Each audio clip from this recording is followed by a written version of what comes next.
Hello students, Mehta college के digital platform पर आपका स्वागत है। पिछली क्लास में अपन ने पढ़ा था टू पैरेलल स्लिट के कारण फ्रोनहोफर डिफ्रैक्शन। टू पैरेलल स्लिट यानी दो स्लिटें थी, उन स्लिटों के कारण डिफ्रैक्शन पढ़ा था। आज पढ़ेंगे N parallel slit. N slit होंगी यानी एक स्लिट, दो, तीन, चार, पाँच, छः, सात, ऐसे ही एन स्लिटें होंगी। तो एन स्लिटों के कारण स्क्रीन के पॉइंट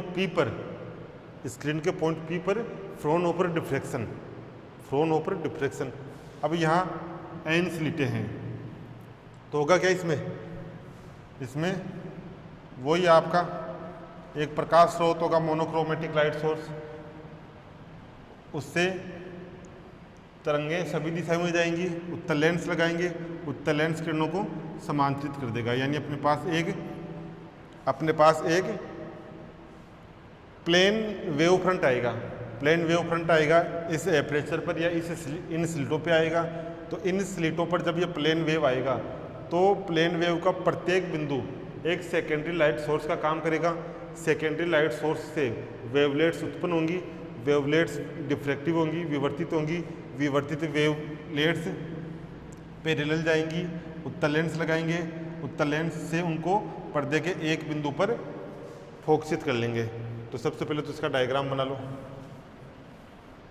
इसका डायग्राम थ्योरी सेम वैसे ही है जैसे अपने सिंगल स्लिट था, डबल स्लिट था, उन दोनों की तरह थ्योरी सेम है। सबसे पहले डायग्राम बना लो।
यह है आपकी N parallel slit, N parallel या एन इक्विडिस्टेंट स्लिट,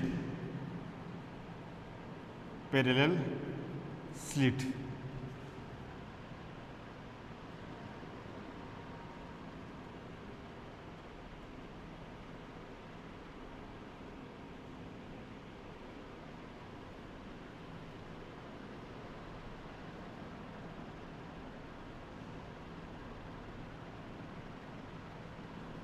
ये है VW। VW क्या है? Plane wave front. Plane wave front कैसे प्राप्त होगा? यहाँ पर एक कन्वेक्स लेंस लगाएंगे,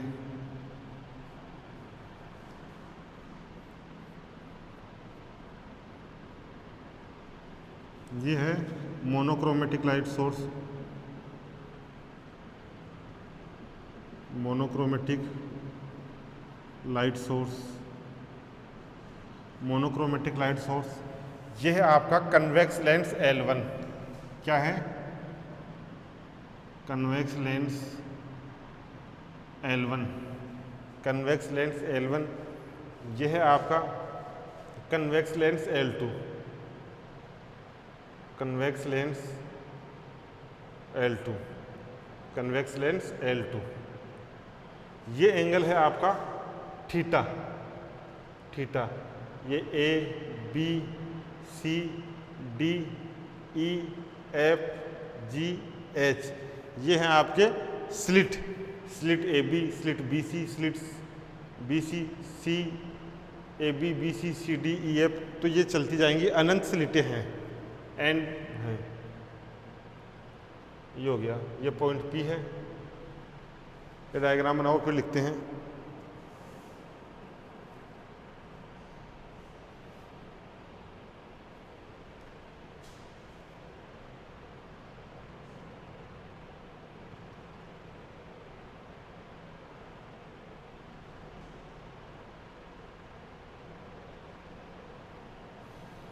यह है आपका पथांतर, इतनी सी दूरी। ये ए है आपका, इसको मान लो जेड, मान लो जेड। ये आपका के, पथांतर है आपका एक के, एक के आपका पथांतर है। ये कोण थीटा है, ये सारे कोण थीटा है, ये सारे कोण थीटा है, ये सारे कोण थीटा है। यहाँ एक और दे दो,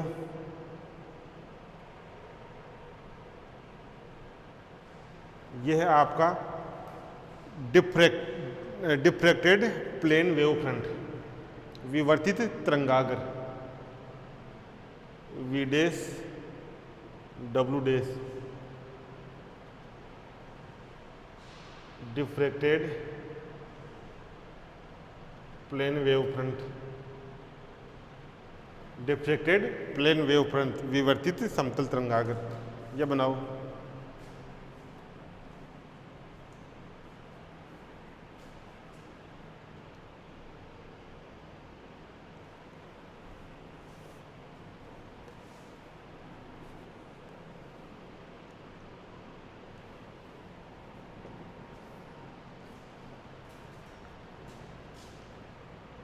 यहाँ जो अपारदर्शी भाग है, इसकी चौड़ाई, अपारदर्शी भाग ये, यानी जहाँ से किरण रुक जाती है।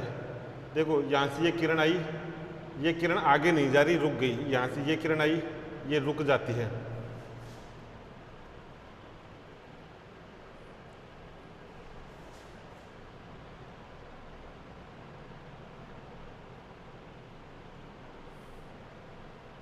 ये बना लो।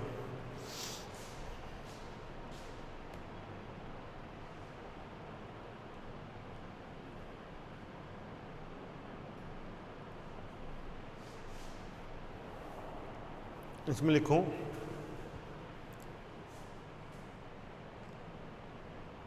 Monochromatic light source. यहां देखो, मोनोक्रोमेटिक लाइट सोर्स से उत्पन्न तरंगे कन्वेक्स लेंस L1 से, कन्वेक्स लेंस L1 से समांतरित होती है, समांतरित होती है, समांतरित होती हैं। ये समांतरित किरणें या ये plane wave front VW N parallel slit AZ पर आपतित होता है। इस तरंगागर का प्रत्येक बिंदु एक द्वितीयक प्रकाश स्रोत की तरह व्यवहार करता है। द्वितीयक प्रकाश स्रोत से उत्सर्जित द्वितीयक तरंगिकाएं थीटा कोण बनाती हुई पॉइंट P1 पर थीटा कोण बनाती हुई विवर्तित होती हैं। विवर्तित किरणों को या डिफ्रैक्टिव प्लेन वेव को कन्वेक्स लेंस L2 की सहायता से स्क्रीन पर फोकसित कर लिया जाता है। या आपकी स्क्रीन पर फोकसित कर लिया जाता है। दोबारा से देखो, मोनोक्रोमेटिक लाइट सोर्स से उत्पन्न तरंगों को कन्वेक्स लेंस L1 समांतरित करता है। समांतरित प्रकाश किरणें या plane wave front N parallel slit पर AZ पर आपतित होता है। इस प्लेन वेव फ्रंट का प्रत्येक बिंदु द्वितीय प्रकाश स्रोत की तरह व्यवहार करता है। द्वितीय प्रकाश स्रोत से उत्पन्न या इन बिंदुओं से उत्पन्न द्वितीयक तरंगिकाएं जो इन आपतित प्लेन वेव फ्रंट था उसे थीटा कोण बनाती हुई विवर्तित हो जाएंगी। विवर्तित तरंगें या विवर्तित plane wave front V' convex lens L2 से स्क्रीन के पॉइंट P1 पर फोकसित कर लिया जाता है।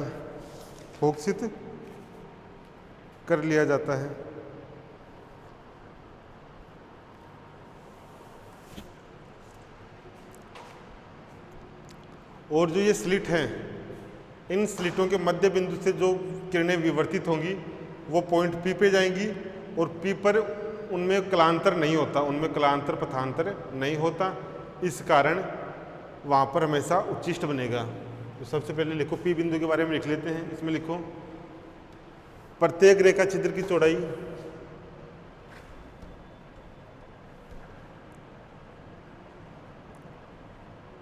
प्रत्येक रेखा छिद्र या स्लिट प्रत्येक रेखा छिद्र की चौड़ाई A है तथा अपारदर्शी भाग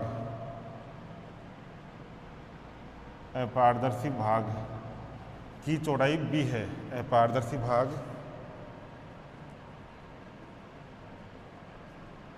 की चौड़ाई B है। प्रत्येक रेखा छिद्र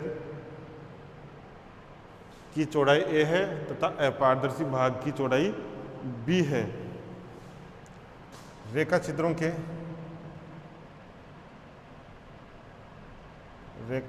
के मध्य भाग से विवर्तित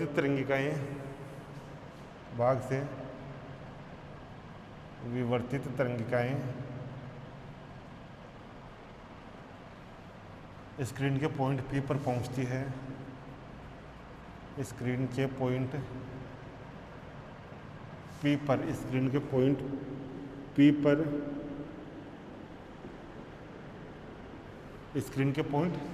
P पर पहुंचती है।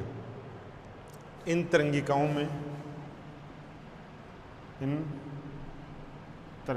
में या ये सभी तरंगिकाएं समान कला में होती हैं। ये सभी तरंगिकाएं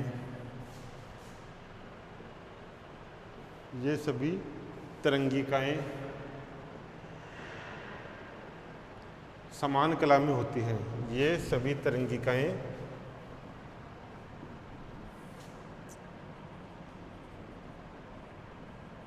समान कला में होती हैं।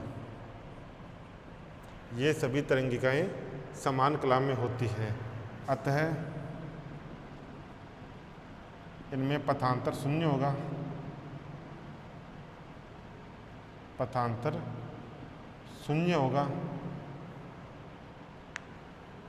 होगा तथा पॉइंट P पर प्रिंसिपल मैक्सिमा प्राप्त होगा तथा पॉइंट P पर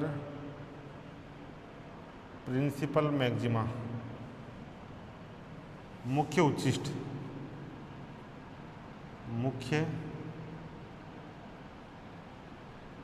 उच्चिष्ट प्राप्त होगा तथा पॉइंट P पर प्रिंसिपल मैक्सिमा मुख्य उच्चिष्ट प्राप्त होगा।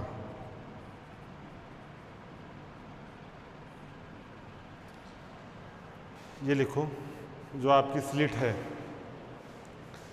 स्लिट की प्रत्येक स्लिट की चौड़ाई A है, यानी ये जो बीच की दूरी है वो A है तथा जो प्रत्येक अपारदर्शी भाग है उस अपारदर्शी भाग की चौड़ाई B है। अपारदर्शी भाग की चौड़ाई B। अब जो रेखा छिद्र हैं ये इनके जो मध्य भाग है, ये बीच का भाग, इस मध्य भाग से विवर्तित तरंगिकाएं जब P बिंदु पर पहुंचती हैं, इस P बिंदु पर, तो P बिंदु पर पहुंचती हैं तो वो सारी तरंगें समान कला में होती हैं, सारी तरंगें समान कला में होती हैं। अब सारी समान कला में है तो पथांतर शून्य होगा, पथांतर शून्य होगा। अब पथांतर शून्य है तो पॉइंट P पर क्या बनेगा? प्रिंसिपल मैक्सिमा बनेगा, प्रिंसिपल मैक्सिमा बनेगा। ये तो हो गया P के लिए। अब P1 पर देखें क्या क्या बनता है, उसके लिए लिखना है अपन को।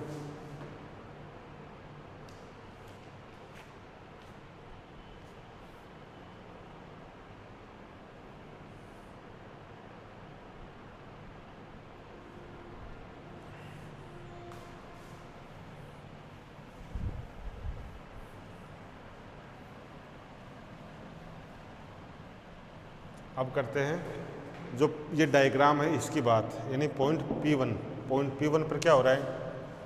प्रकाश स्रोत है, लेंस पर आई, लेंस से जो plane wave front N parallel slit पे आया, यहाँ पर जो प्रत्येक बिंदु द्वितीयक प्रकाश स्रोत की तरह व्यवहार करता है। जो विवर्तित तरंगिकाएँ हैं वो विवर्तित तरंगिकाएँ, या जो डिफ्रैक्टिव प्लेन वेव फ्रंट है वो diffractive plane wave front convex lens L2 से फोकसित होता हुआ स्क्रीन के पॉइंट P1 पर आता है। ये लिखते हैं। इसमें लिखना है मोनोक्रोमेटिक लाइट सोर्स से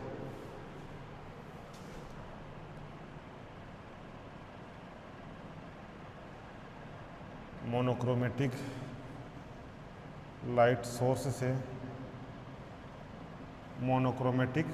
लाइट सोर्स से उत्पन्न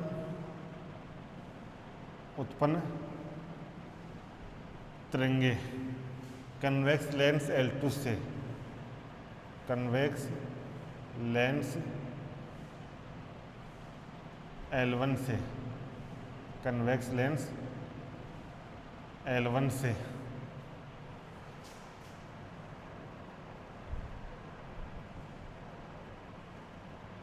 समांतरित हो जाती है, समांतरित हो जाती है। ये तरंगे या प्लेन वेव फ्रंट या plane wave front VW N parallel slit पर आपतित होता है।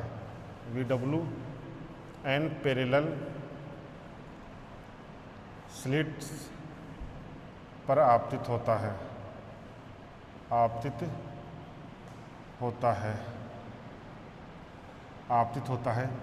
प्लेन वेव फ्रंट का प्रत्येक बिंदु एक सेकेंडरी लाइट सोर्स की तरह व्यवहार करता है। प्लेन वेव फ्रंट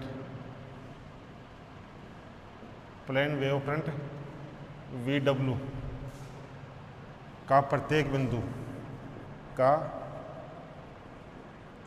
प्रत्येक बिंदु प्लेन वेव फ्रंट VW का प्रत्येक बिंदु सेकेंडरी लाइट सोर्स की तरह कार्य करता है, सेकेंडरी लाइट सोर्स की तरह कार्य करता है, लाइट सोर्स की तरह कार्य करता है।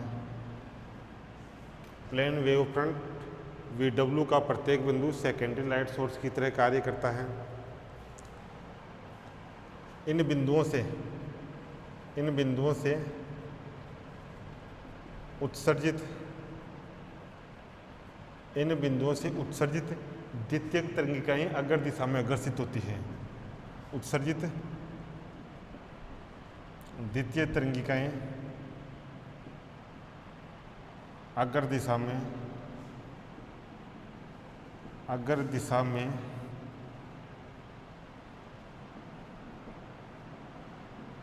अग्रसर होती हैं,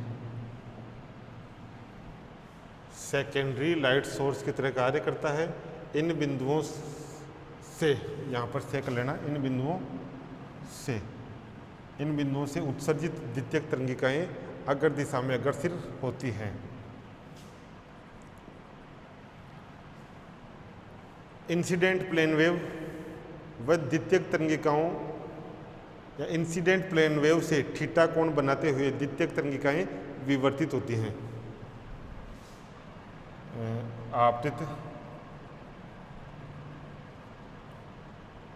incident plane wave front, incident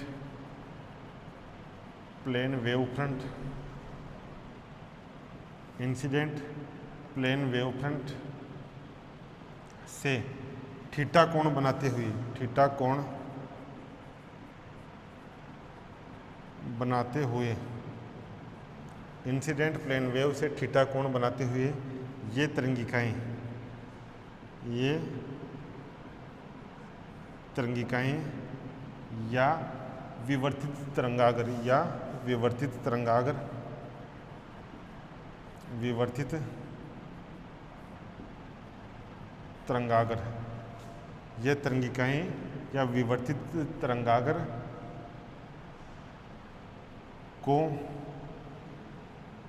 convex lens L2 की सहायता से,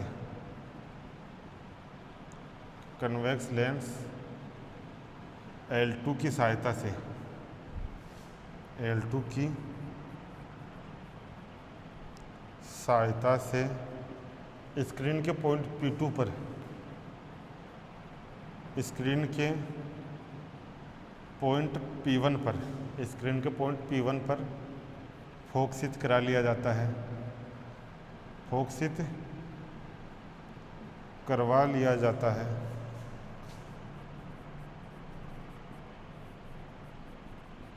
करवा लिया जाता है। ये लिखो, ये जो लिखा है वो लिखो।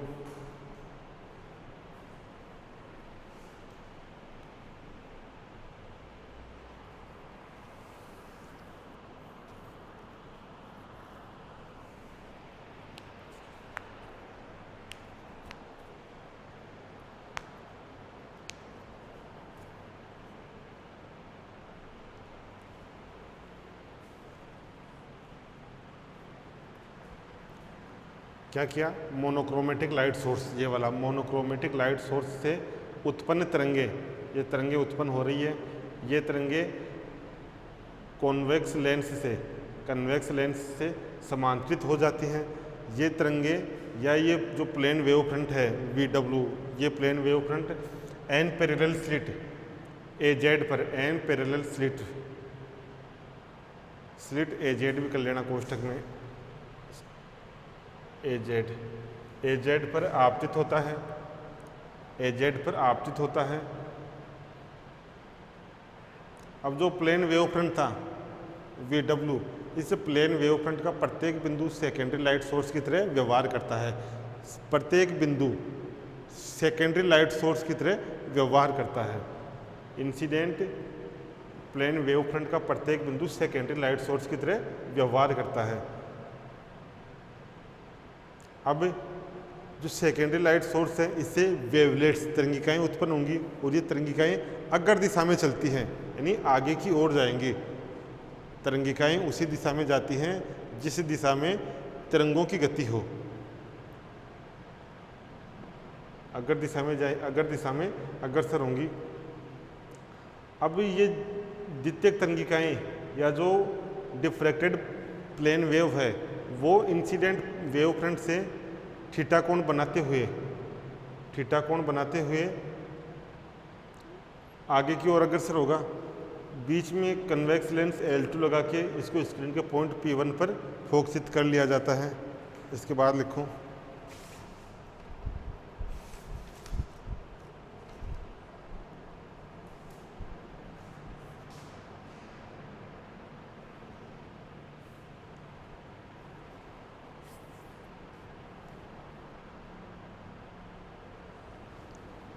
यहाँ लिखो फोकसित, इन तरंगों के मध्य, इन तरंगों के मध्य पथांतर होता है, पथांतर होता है, इन तरंगों के मध्य पथांतर होता है। अतः पॉइंट P पर, अतः पॉइंट P1 पर उच्चिष्ट व निम्निष्ट बनते हैं, अतः पॉइंट P1 पर उच्चिष्ट व निम्निष्ट बनते हैं, उच्चिष्ट व निम्निष्ट बनते हैं, निम्निष्ट बनते हैं।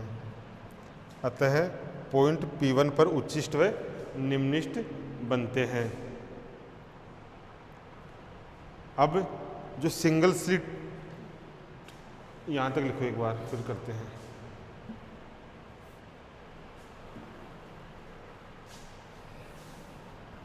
पथांतर होता है, पथांतर के कारण पॉइंट P1 पर उच्चिष्ट या निम्निष्ट बनते हैं।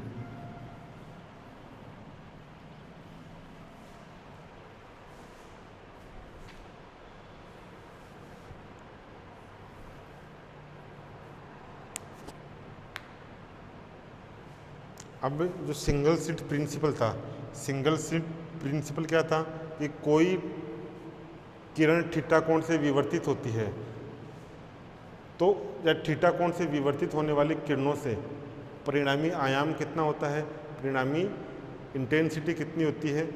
तो परिणामी आयाम आया था अपना ए साइन एल्फा, एल्फा ये परिणामी आयाम था, ए नोट था यहाँ पर, ए क्या, ए नोट क्या था, n इज इक्वल टू ए, ये तो था परिणामी आयाम। तो थीटा कोण से विवर्तित होने वाली किरणों के बीच में आयाम ये है, और इंटेंसिटी आपकी I is equal to I naught sine square alpha, alpha square. Intensity ये है, तो लिखो इसमें सिंगल स्लिट प्रिंसिपल से, सिंगल स्लिट प्रिंसिपल से सिंगल स्लिट डिफ्रैक्शन के प्रिंसिपल से, सिंगल स्लिट डिफ्रैक्शन के प्रिंसिपल से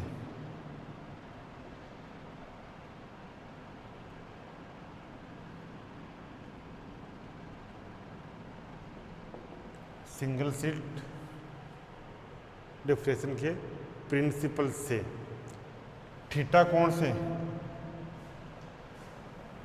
प्रिंसिपल से प्रत्येक रेखा छिद्र से थीटा कोण से विवर्तित, प्रत्येक रेखा छिद्र से, प्रत्येक रेखा छिद्र या स्लिट, प्रत्येक रेखा छिद्र से थीटा कोण पर, थीटा कोण पर विवर्तित होने वाली किरणों के कारण, होने वाली किरणों के कारण स्क्रीन के पॉइंट P पर, स्क्रीन के पॉइंट P1 पर, स्क्रीन के पॉइंट P1 पर परिणामी आयाम रिजल्टेंट एम्पलीट्यूड, परिणामी आयाम A is equal to A naught sine alpha upon alpha होता है, जहाँ एल्फा क्या है, जहाँ alpha del upon 2 pi upon lambda a sine theta होता है, सिंगल स्लिट डिफ्रैक्शन के प्रिंसिपल से प्रत्येक रेखा छिद्र से थीटा कोण पर विवर्तित होने वाली किरणों के मध्य या विवर्तित होने वाली किरणें स्क्रीन के पॉइंट P1 पर परिणामी आयाम ये होता है, जहाँ एल परिणामी आयाम होता है A naught sine alpha upon alpha, जहाँ एल्फा क्या है, एल्फा है डेल बाई 2, और इसको लिख सकते हैं पाई upon lambda a sine theta. देखो ये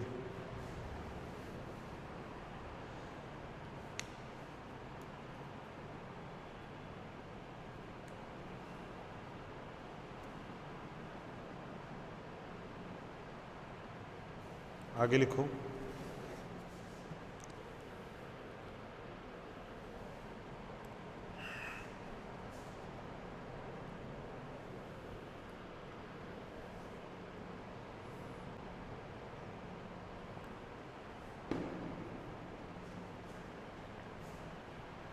अब निकालेंगे विवर्तन की व्यतिकरण की कंडीशन। तो लिखो दो क्रमागत रेखा छिद्रों से, दो क्रमागत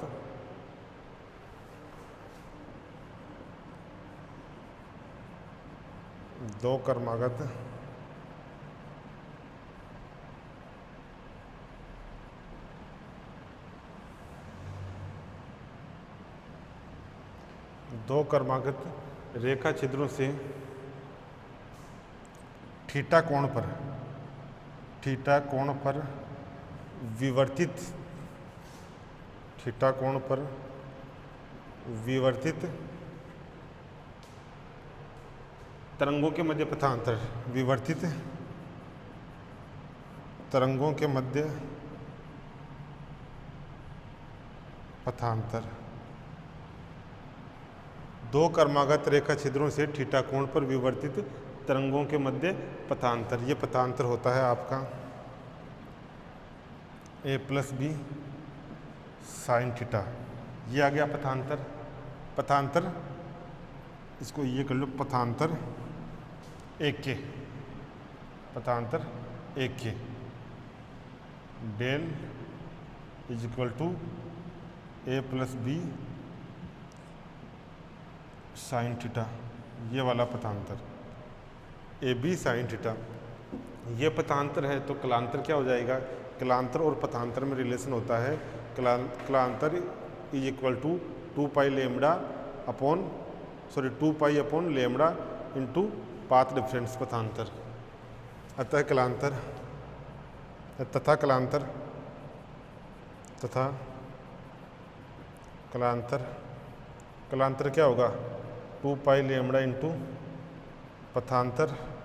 तो कलांतर कितना हो जाएगा? कलांतर हो जाएगा 2 pi lambda, 2 pi lambda a plus B sine theta. यहाँ पर जो ये है इसको मान लिया b, तो ये हो गया 2b। कलांतर कितना हो गया? 2b। वेयर बीटा क्या है? बीटा है आपका pi upon lambda a plus B sine theta, a plus B sine theta. मैं बीटा का मान काम आएगा, ऊपर लिख लेता हूँ। बीटा है आपका pi upon lambda a plus B sine theta. ये बीटा है आपका, यानी दो क्रमागत रेखा छिद्र हैं, उन रेखा छिद्रों के बीच में ये तो रहता है आपका पथांतर और कलांतर रहता है 2 बीटा का। पथांतर होता है a plus B sine theta और कलांतर 2 बीटा का। यहाँ तक लिखो।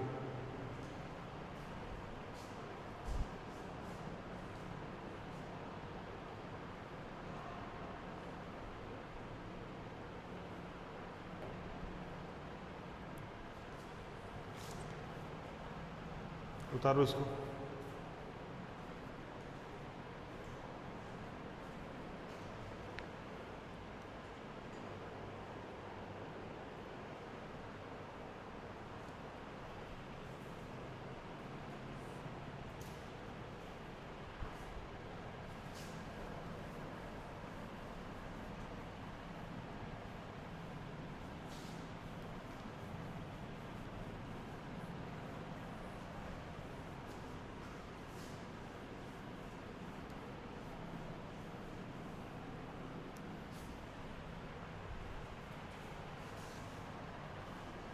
इसमें लिखो अतः, इसमें लिखो अतः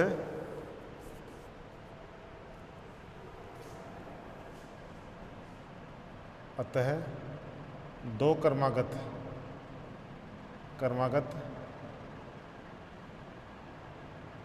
रेखा छिद्रों, दो क्रमागत रेखा छिद्रों A B C D E F, या उनको नाम दे लो S1 S2 S3।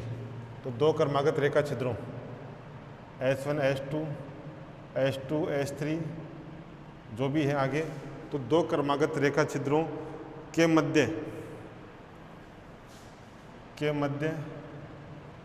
कलांतर नियत रहता है। कलांतर नियत रहता है।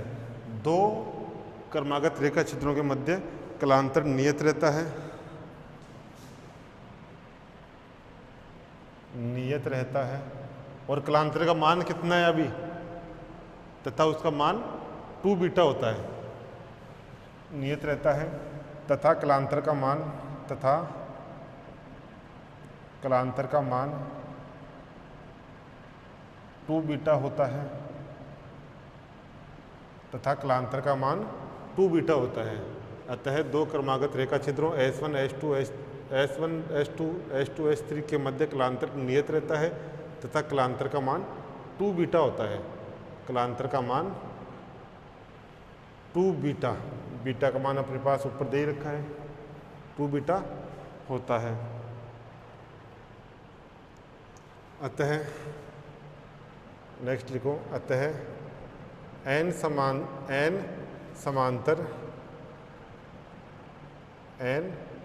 समांतर रेखा छिद्रों से, अतः n समांतर रेखा छिद्रों से थीटा कोण पर विवर्तित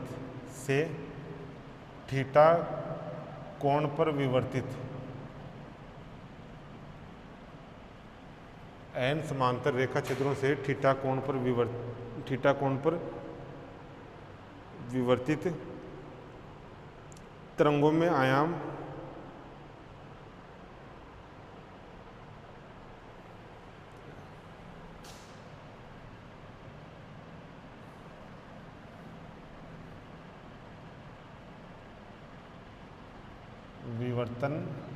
थीटा कोण पर विवर्तन में a sin theta upon alpha आयाम की n तरंगे होंगी।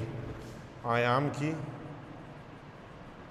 n तरंगे होती हैं, n तरंगे होती हैं। n समांतर रेखा छिद्रों से थीटा कोण पर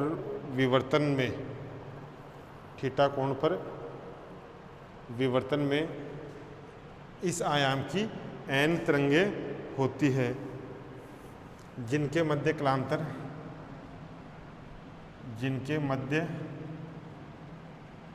कलांतर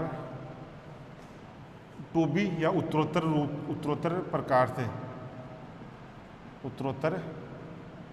क्रम में 2 बीटा होता है। उत्तरोत्तर क्रम में 2 बीटा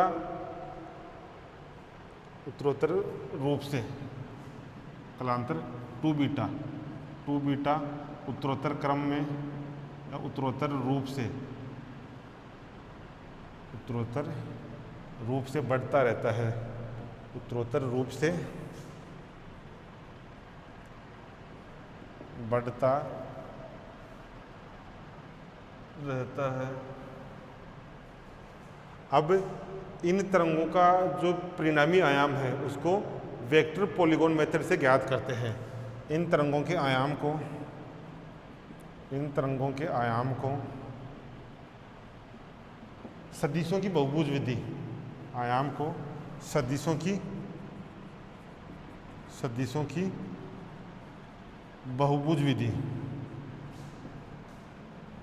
यह इसको बोलते हैं पॉलीगॉन मेथड ऑफ वेक्टर। इन तरंगों के आयाम को सदिशों की बहुभुज विधि, इन तरंगों के परिणामी आयाम को, यहाँ परिणामी और करना, परिणामी आयाम को सदिशों की बहुभुज विधि से ज्ञात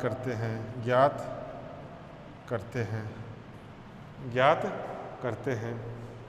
अब जो बहुभुज विधि है, जो वेक्टर पॉलीगॉन मेथड है, उसका डायग्राम बना लो।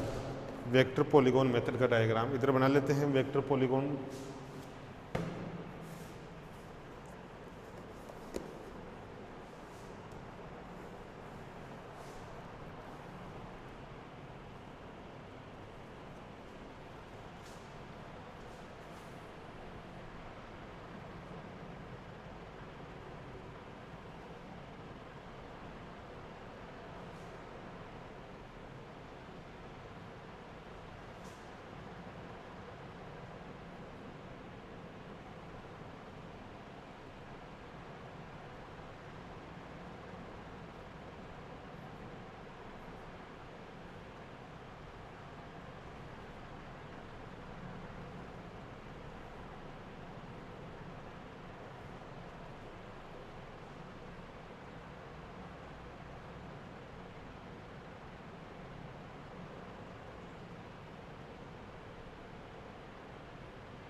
ये है आपका MP।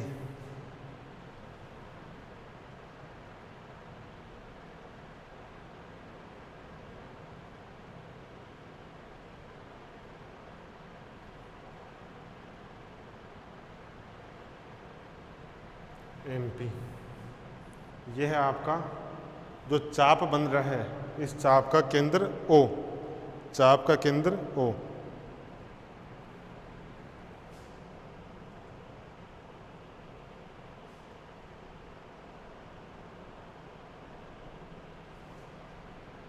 P1, P2, P3, P4, P5, P6 dot dot dot Pn-1 और ये आपकी Pn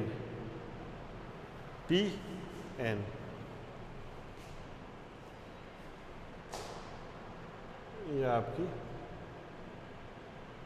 Pn।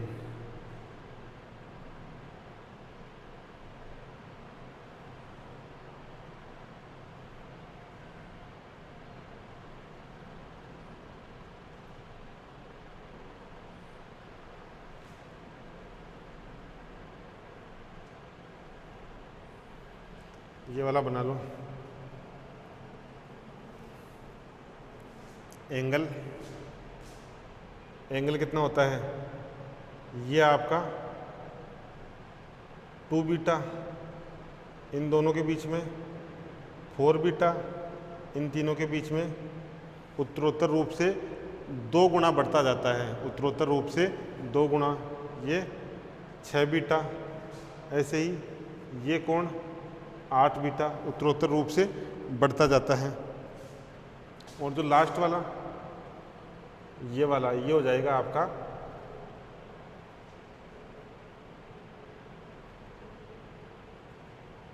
2n beta, 2n beta. ये डायग्राम बनाओ।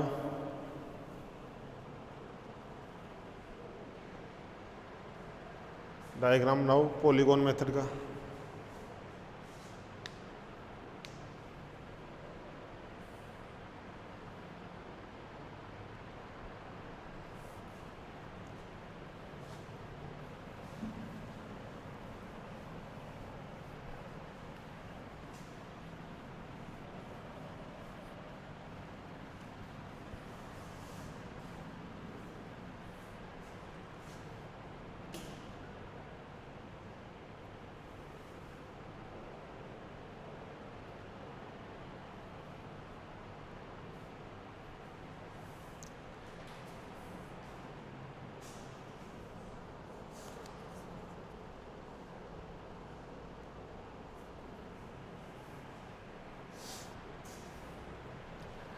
इसमें लिखूं समान लंब पॉलीगॉन मेथड चल रहा है,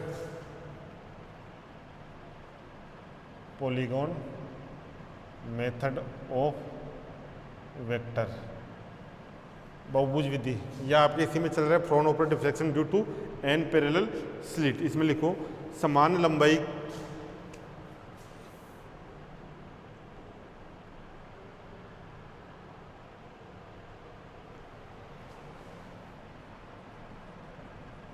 समान लंबाई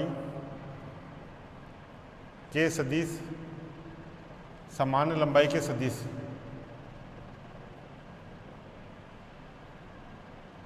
समान लंबाई के सदिश कौन कौन से? समान लंबाई के सदिश हैं आपके MP समान लंबाई का, P1 P2 P2 P3 P3 P4 4 5 5 6 6 7 n-2 n-1 n-1 और n। तो समान लंबाई के सदिश MP1 P1 P2 dot dot dot Pn-2 Pn-1 Pn-1 Pn इस प्रकार खींचते हैं, इस प्रकार खींचते हैं कि इस प्रकार खींचते हैं कि उनके मध्य कोण, उनके मध्य कोण 2 बीटा, उनके मध्य कोण 2 बीटा, उनके मध्य कोण 2 बीटा हो। समान लंबाई के सदिश M1 MP1 P1 P2 Pn-2 n-1 Pn-1 P इस प्रकार खींचते हैं कि उनके मध्य कोण, यानी इस M से तो कोण बढ़ता जाता है और उनके बीच में कोण 2 बीटा ही होगा, सबके बीच में कोण 2 बीटा हो। इस प्रकार खींचते हैं कि उनके मध्य कोण 2 बीटा हो। तो इस बहुभुज का परिणामी सदिश, तो इस बहुभुज का परिणामी सदिश MPN, देखो ये इसको यूं, परिणामी सदिश M की जो टेल है उसको मिला दिया PN के हेड से, तो ये बताएगा परिणामी, इन सदिशों के परिणाम को बताएगा। मध्य कोण 2B हो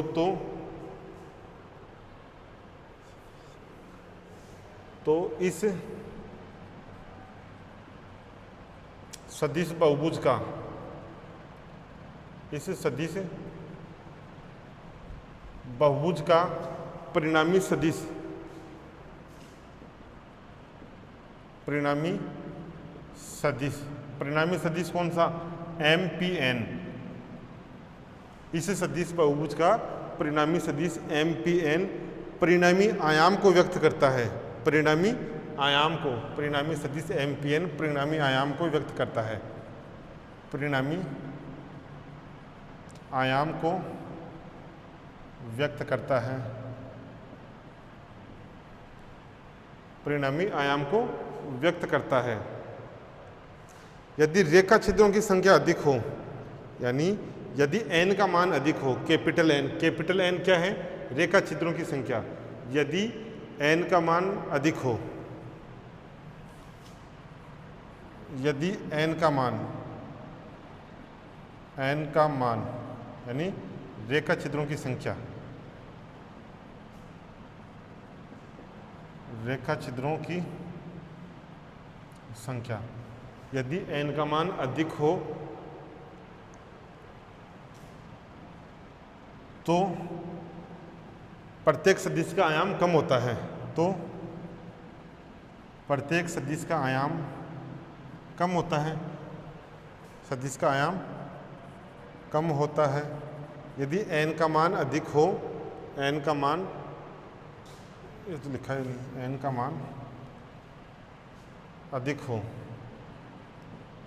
अधिक हो तो प्रत्येक सदिश का आयाम कम होता है, प्रत्येक सदिश का आयाम कम होता है, प्रत्येक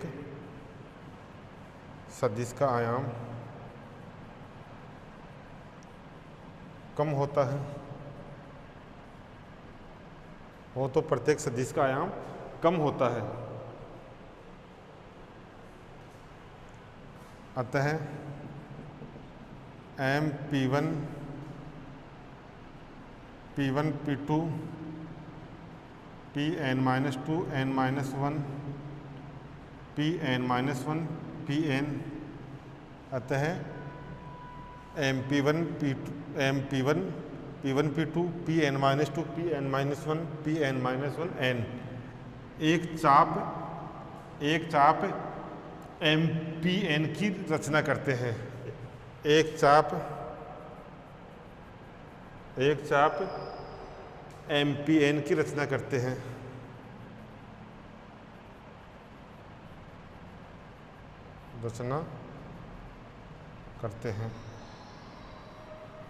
एक चाप MPN की रचना करते हैं, एक चाप MPN की रचना करते हैं, जिसकी लंबाई N0 है, जिसकी लंबाई एन ए नोट है तथा चाप का केंद्र ओ है तथा चाप का केंद्र ओ है, तो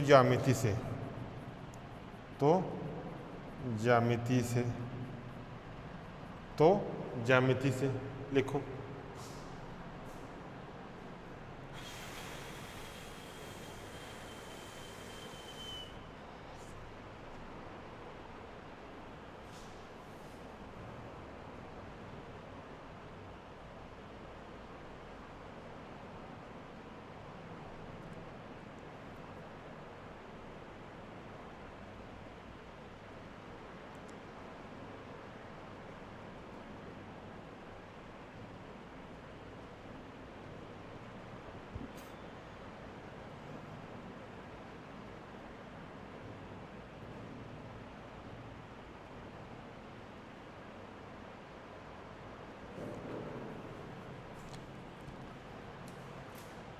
यहाँ प्रत्येक सदिश की लंबाई को समान माना और इनका जो परिणाम है वो परिणाम MPn है। इन सदिशों का परिणाम MPn है बहुभुज नियम से। यदि n का मान अधिक हो यानी नंबर ऑफ स्लिट्स अधिक हो तो इन सदिशों का जो आयाम है वो बहुत कम होगा और ये सदिश एक चाप का निर्माण करेंगे जिसकी लंबाई n a नोट होगी, इसकी लंबाई n a नोट होगी। चाप का केंद्र C है। अब ज्यामिति से देखेंगे, इसको हटा देते हैं।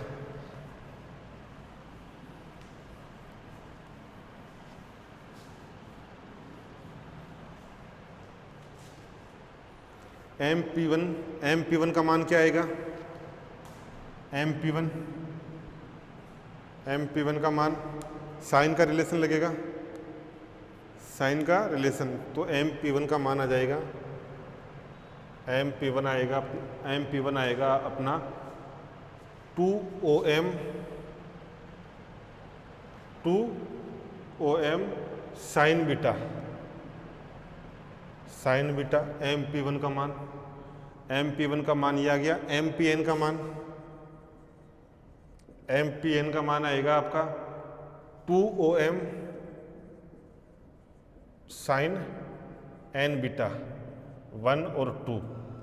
MP1 का मान आ गया MP1, ये वाली दूरी, यह आपका 2 बीटा है, यह आपका 90 बन रहा है। साइन लेंगे तो यहाँ से ये मान आ जाएगा। इसी प्रकार MPN का मान ये मान आ जाएगा आपका 2OM से। ये हो गया। अब समीकरण 2 में 1 का भाग देने पर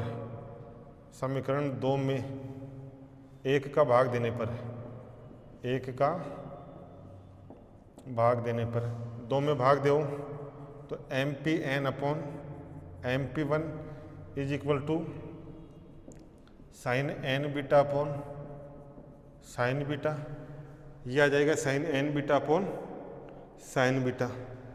MPN को क्या लिख सकते हैं? MPN को लिख सकते हैं MP1 sine n beta upon sine beta. ये इधर ले गए पक्षांतरण करके। अब जो M यहाँ तक लिखो एक बार।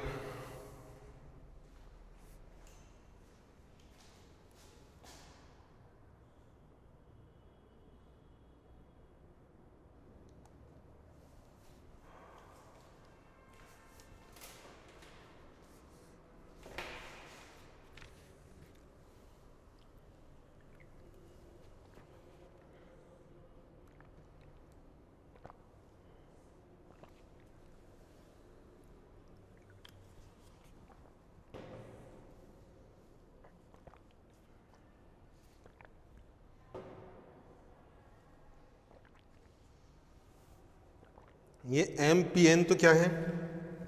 परिणामी आयाम।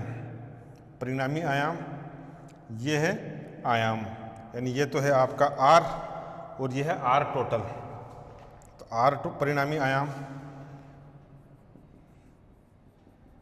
परिणामी आयाम यानी R total. R total R, ये आ गया आपका sine N beta upon sine beta. R total क्या आ गया?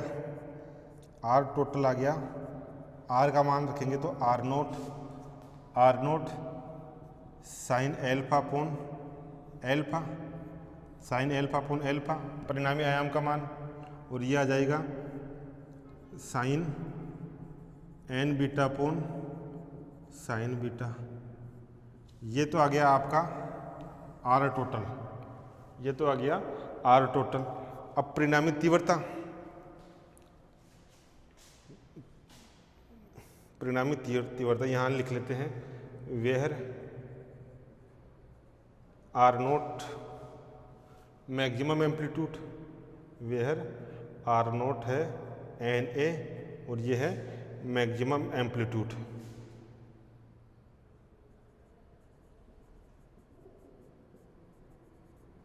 मैक्सिमम एम्पलीट्यूड क्या किया अपन ने? MP1 का मान निकाल लिया और MPN का मान निकाल लिया, MPN का मान निकाल लिया।